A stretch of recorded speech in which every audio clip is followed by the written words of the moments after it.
Good evening, everyone. Welcome to what promises to be a fascinating discussion. We're so glad you could join us tonight as we explore a question that affects all of us in the workplace, whether we realize it or not. Can you stay true to yourself while maintaining a professional image, or does one always have to take a backseat? Do professionalism and authenticity work hand in hand, or are they in constant conflict? To guide you through this discussion, I'll be your moderator, Yusuf Borawin, and I'm joined by four incredible speakers who will be sharing their insights, experiences, and maybe even some strong opinions. Let's welcome Khatir Hiballah, Maryam Naimi, Amzuz Rania, and Zakaria Salbi. So here's how tonight will go. Hiballah will start by defining our key concepts, professionalism and authenticity. Rania will explain why professionalism is crucial in the workplace. Zakaria will talk about the value of authenticity and why it matters. And finally, Maryam will explore where these two concepts clash and how to strike a balance. Now, this is only for the presentation.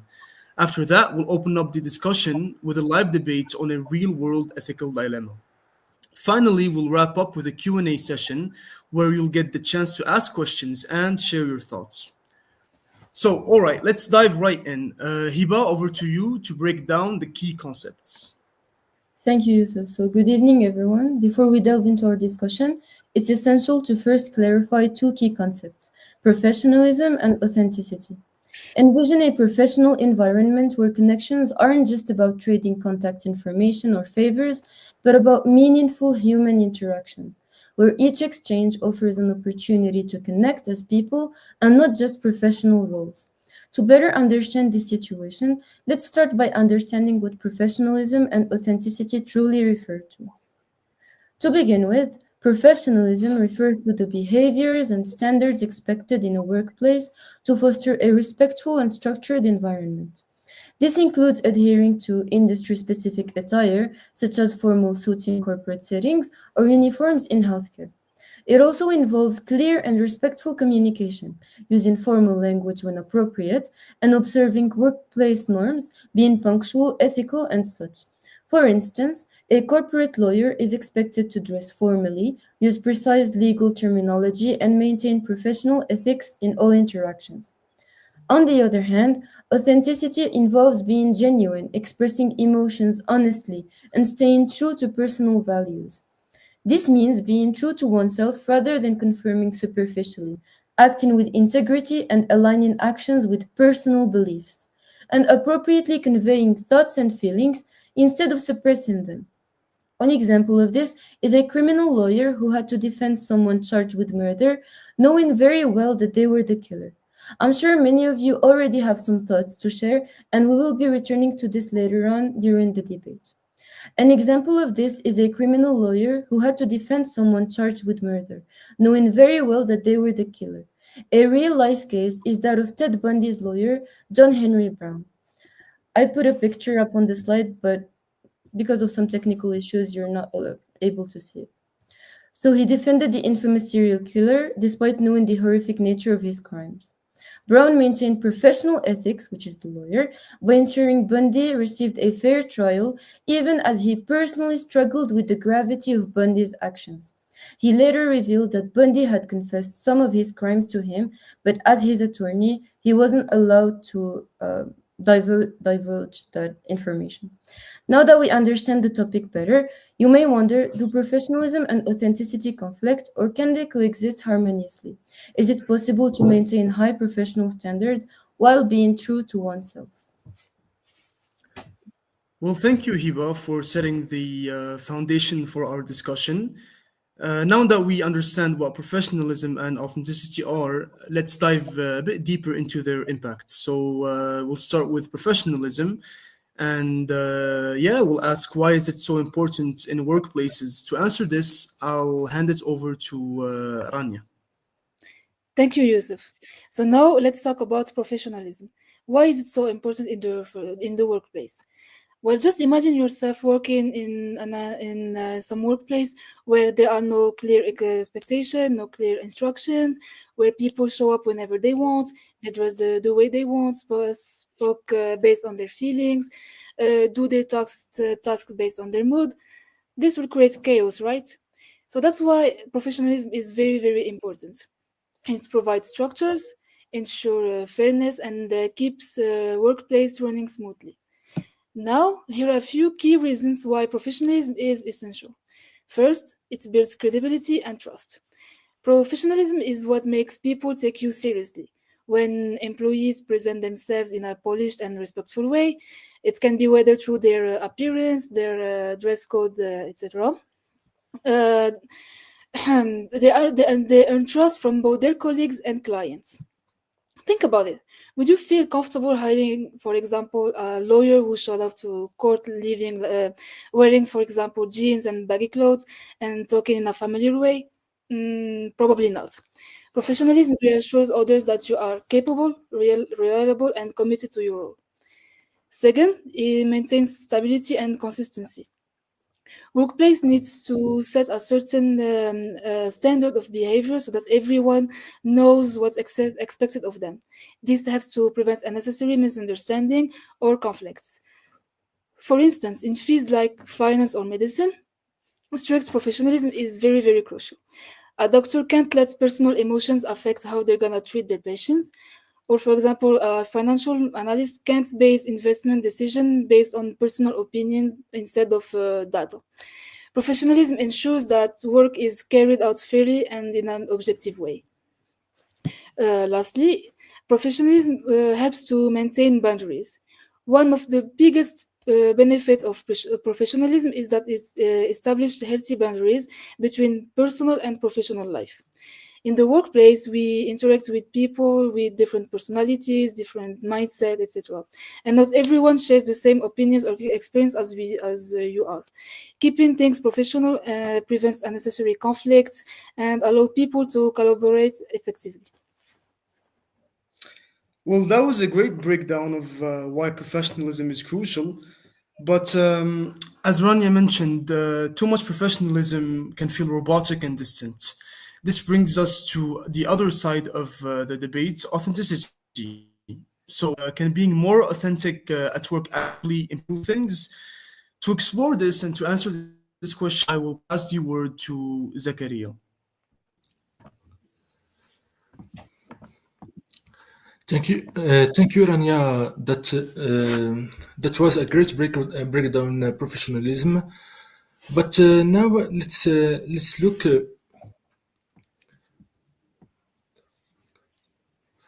But now let's look at the other side of the coin on authenticity, because while professionalism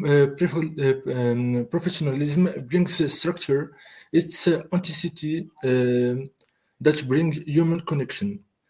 Have you ever worked with someone who just seemed fake?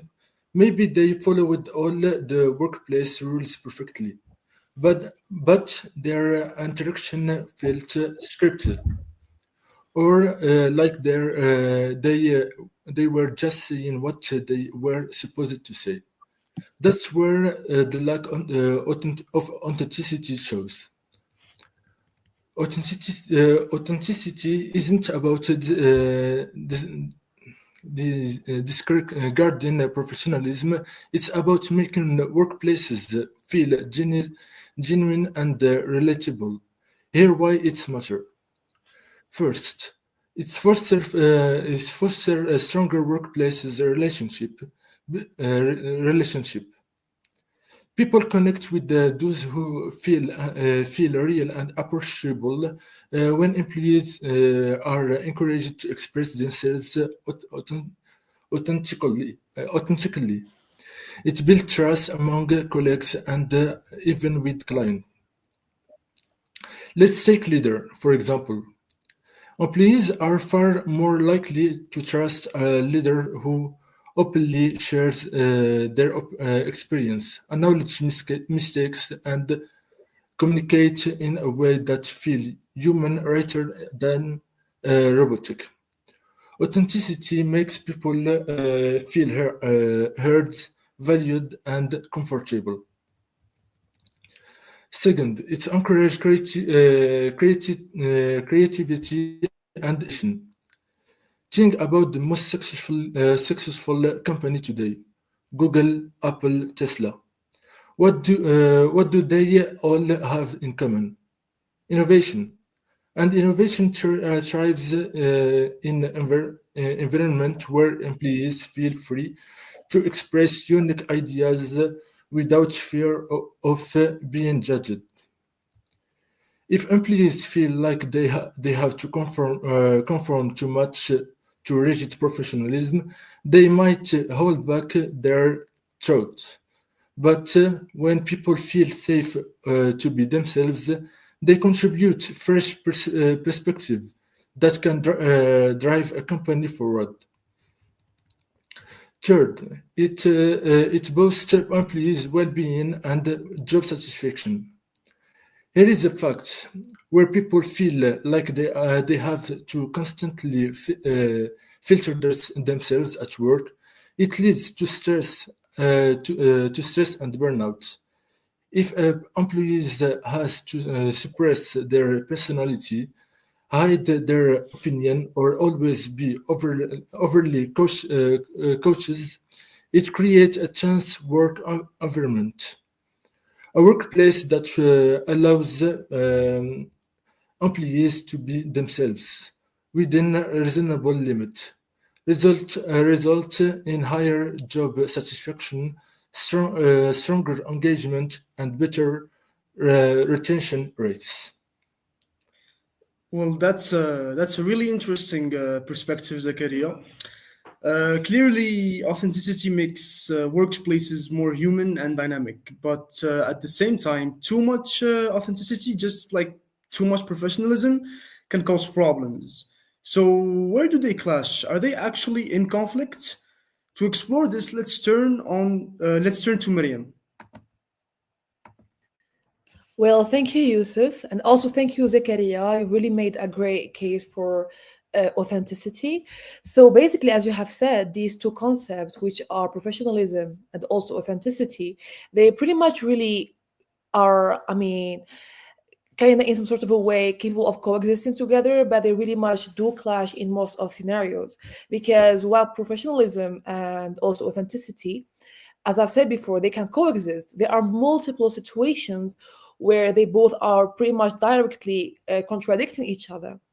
And when that pretty much happens, employees are often forced to, to kind of choose uh, either professionalism or authenticity. So now let me, in some sort of a way, kind of talk a little bit why exactly we should not really be too professional or too authentic. So let's start by Mariam, I professional. apologize. I just apologize for cutting you off. So there are some viewers in the chat asking questions. We have organized the Q&A to be at the end of the webinar. So if you can just please hold your questions while we finish our presentation. Thank you very much, and you can continue on, Mariam. Thank you. So, as I was saying, let me start first of all by talking about professionalism and why exactly we should not be too professional. So, basically, being too professional, once again, really much makes people, in some sort of a way, seem very much distant, rigid, or even unapproachable. Either an employee, either a CEO, it can some sort of a way create some sort of a negative tension that surrounds the person and that directly pushes other from approaching you. Employees also that work in a very, strict context, in some sort of a way, they may feel like they have to kind of suppress their emotions or only speak in a very normal or a very formal way that is pretty much scripted. And this for sure will make the workplace feel pretty much cold. And it will just make, the workplace very much tensed up. And besides all of these points, we can say that being too professional or being strictly professional, it can kind of make also the employees feel like they cannot really much express their personal opinions, which is pretty much a mistake and which is pretty much a way to kind of destroy the environment and even destroy the good work that the company or the whole place has been working on creating for years now. So, because as we all know, first of all, great opinions, it's I mean, in some sort of a way, what creates the company and what makes sure that the whole good work keeps on giving us great feedback later.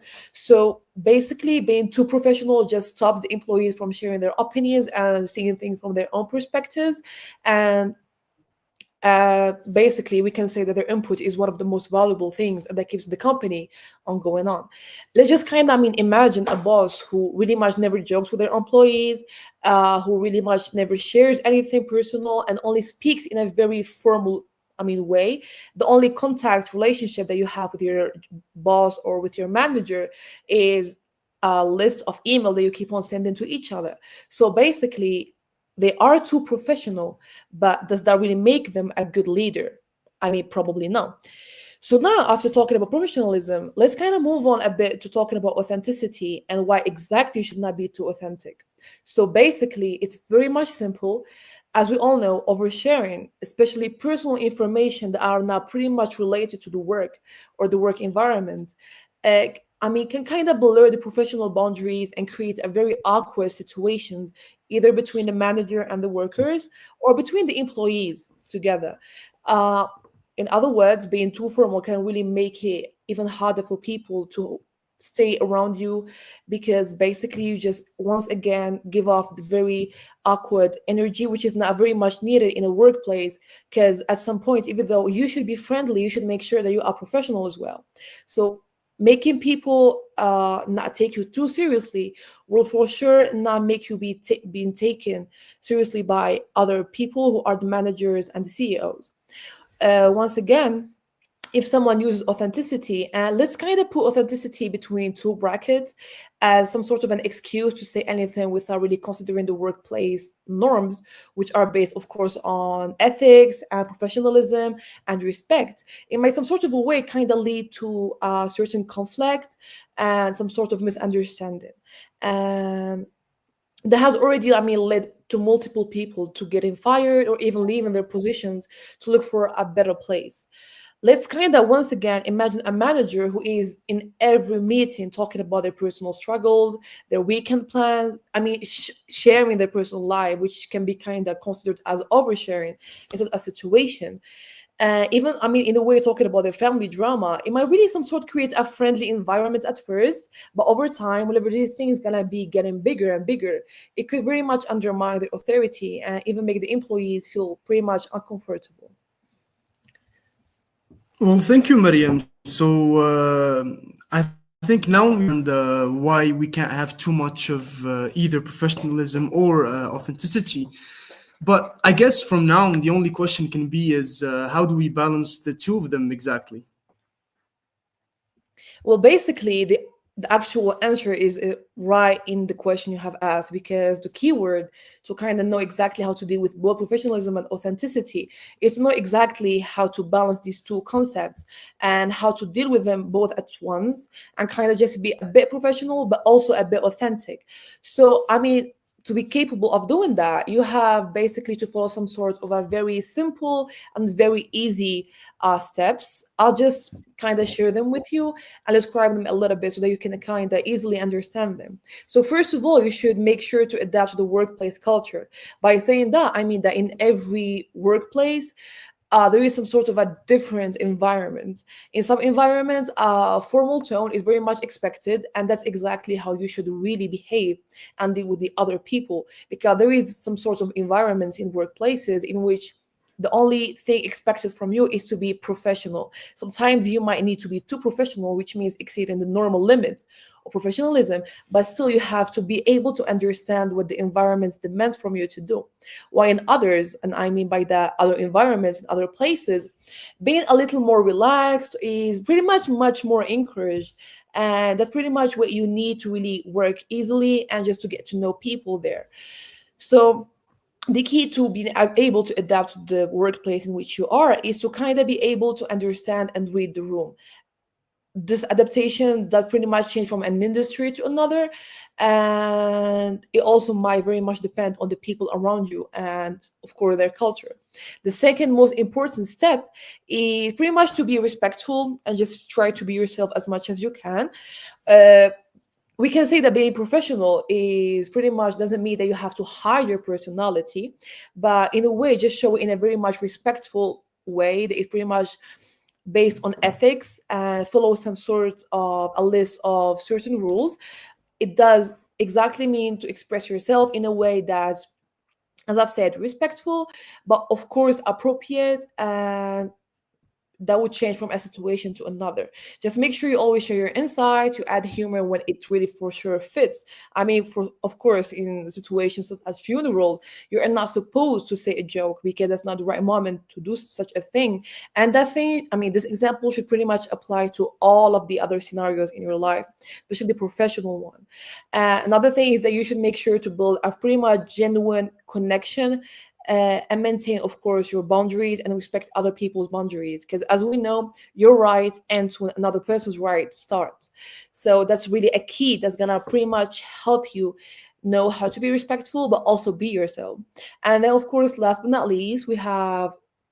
I mean, you should be capable as an employee to know how exactly to use your emotional intelligence. We know that we are being formal, and that is pretty much okay to be authentic when you're being formal. In a professional setting, we know that it kind of requires more judgment. So you want to really much joke, as I've said before, in a very serious meeting, but you might, in a way, kind of ask your teammate for lunch, which is pretty much says professional, as I've said before. So the most effective workplace blends both the structure with, I mean, blends between professionalism and authenticity.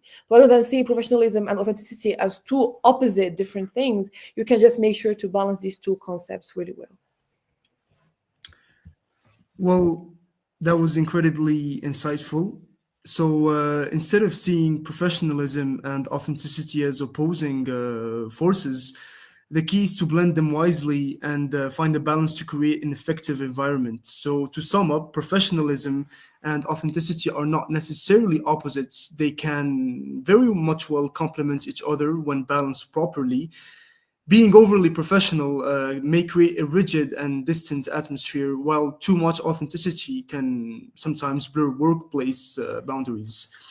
So the key is adapting to the environment and expressing yourself while maintaining respectful, of course, and fostering a culture that values both structure and human connection. So now, before we dive into the debate, we have a special guest joining us today. Please join me in welcoming Miss Malak Sarawi to our webinar. Thank you so much, Yusuf. So I will be introducing myself first and for all. So my name is Malak Srawi. I will be providing my personal insights as a guest that will help bring the viewers closer to the situation and get them to understand authenticity and professionalism in the workplace better. So before we proceed to our debate, I would love to hear your insights on a few key questions. So in your experience, have you ever faced a situation where you had to choose between professionalism and authenticity? And how did you handle it? Yes, I have. I have encountered such situations, especially in high stakes professional settings where I have to adapt my communication style. However, I believe that professionalism and authenticity are not mutually exclusive. I handled it by staying true to my core values while adjusting my approach to fit the context. This means expressing my thoughts honestly, but also in a way that was respectful and aligned with workplace expectations. Okay. All right. So, all right. So, how about this? So, many people feel that being authentic at work can sometimes hurt their career advancements. And so, do you believe this is true, or do you not believe it's true? Like, why or why not? I think this depends on how authenticity is expressed, really. If someone is overly blunt or disregards company culture, it might create friction. However, when authenticity, combined with emotional intelligence and adaptability, it can actually be a strength. Leaders appreciate team members who Mhm. bring fresh perspectives and genuine engagement to the workplace. So while there may be risks, authenticity, when handled well, can actually contribute to career growth rather than hinder it. So, what advice would you give to young professionals struggling to find a balance between being themselves and meeting professional expectations? I would say my advice would be to first understand the culture of the workplace and identify areas where they can express themselves without compromising professionalism. Building strong communication skills is key. Being authentic doesn't mean being unfiltered. It's about presenting oneself in a way that aligns with both professional values and the expectations of the professional environment. Also, seeking mentorship from those who have successfully navigated the balance can actually be really helpful. All right. Well, that's fantastic. Thank you for those valuable insights, Malak. Now let's put these ideas to the test with a real world ethical dilemma. So, a Christian doctor is asked to perform an abortion. Should they prioritize their personal authenticity and refuse, or should they prioritize professionalism and perform the procedure without any regards for their beliefs? Now, before we turn to our speakers, I'd love to hear from your perspective, Malak, as someone with first-hand experience within ethical dilemmas. So, how do you view this conflict between authenticity and professionalism when it comes to the dilemma that I just said? That's such a tough question, Yusuf.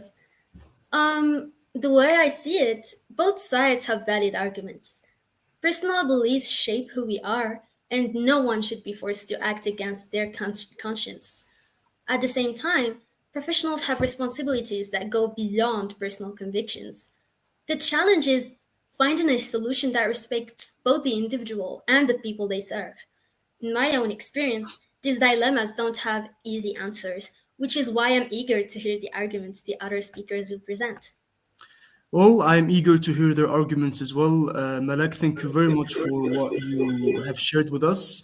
So, Hiba, let's start with you. Do you believe that the doctor should have the right to refuse based on his or her personal beliefs or not?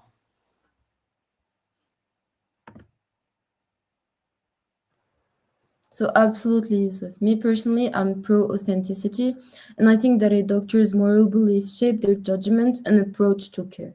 So, expecting them to detach from these values in the name of professionalism is unrealistic and unfair. Ethical integrity is just as crucial as medical expertise. When doctors act in alignment with their principles, they make sounder, more confident decisions. Moreover, true professionalism isn't about suppressing beliefs, but about navigating them responsibly. A doctor who cannot perform a procedure for ethical reasons can still ensure the patient receives care by referring them to another provider, another doctor. This doesn't compromise professionalism. It upholds both ethical integrity and patient rights. A healthcare system that respects moral diversity ultimately fosters trust rather than enforcing rigid uniformity.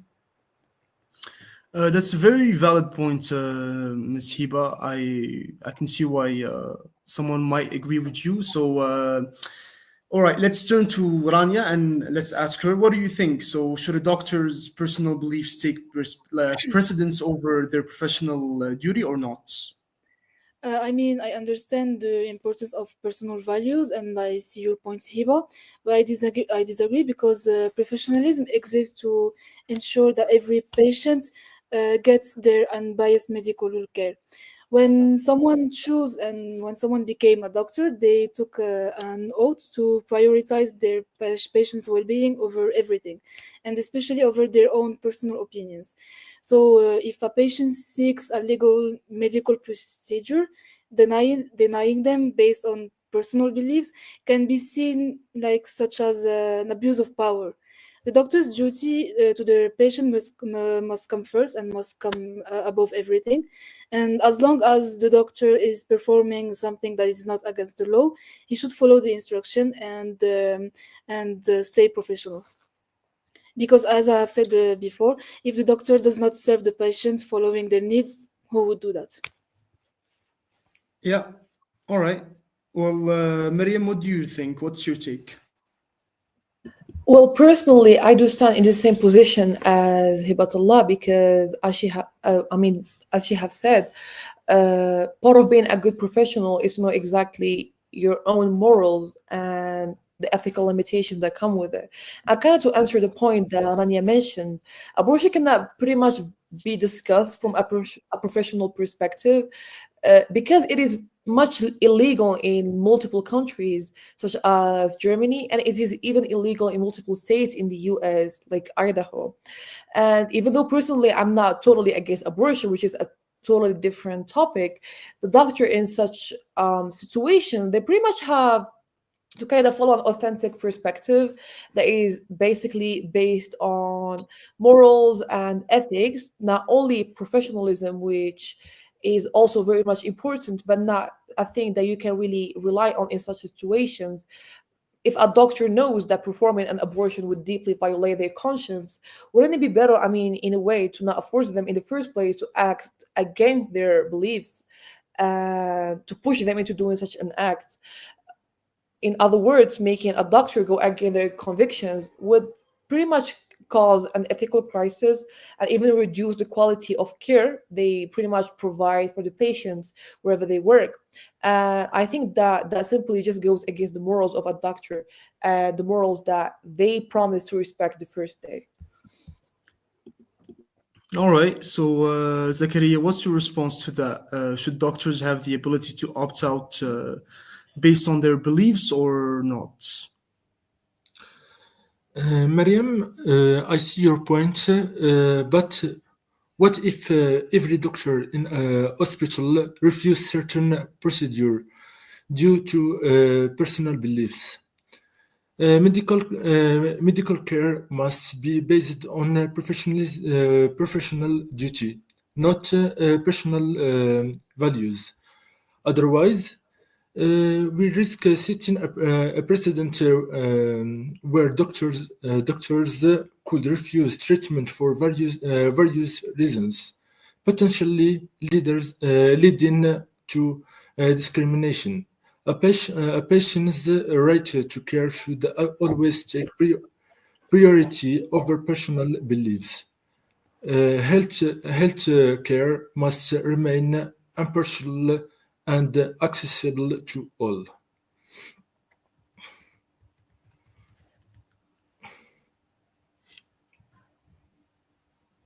So, Hiba, what do you have to answer to Zakaria?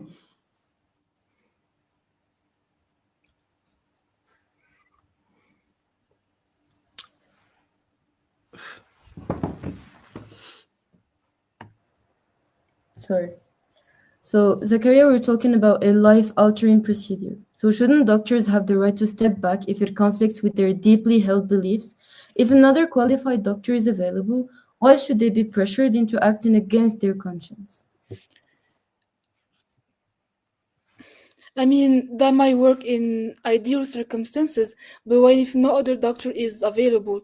In emergencies, delays can mean life or death. So, should personal beliefs ever take precedence over a patient's urgent medical need? But still, in a way, professionalism does not really much mean that the you should abandon the personal ethics that you believe in. Well, basically, medicine isn't just about procedures, it's about trust, it's about believing that your doctor only wants the good things that you should really follow. We should really, should we kind of expect doctors to ignore their convictions just to meet institutional expectations at some point? For me personally, I just think that the ethical integrity is just as important as medical expertise in such scenarios. A doctor's duty is to provide care, not to prioritize their personal views. If every doctor refused treatment based on beliefs, it could create serious gaps in patient care.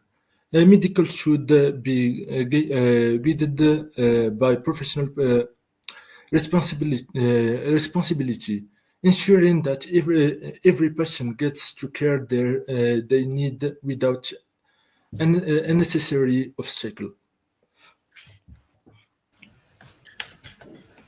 These All are right. all, So I yes, would Malak, say you these can are speak. all compelling points, and I think that this debate really highlights just how complex these ethical questions can be. The reality is, in many professions, not just medicine, people actually struggle to balance personal values with professional duties. So, while many institutions allow for some level of conscientious objection, the challenge is ensuring that personal choices don't negatively impact others. It's a difficult balance, but one that is worth exploring.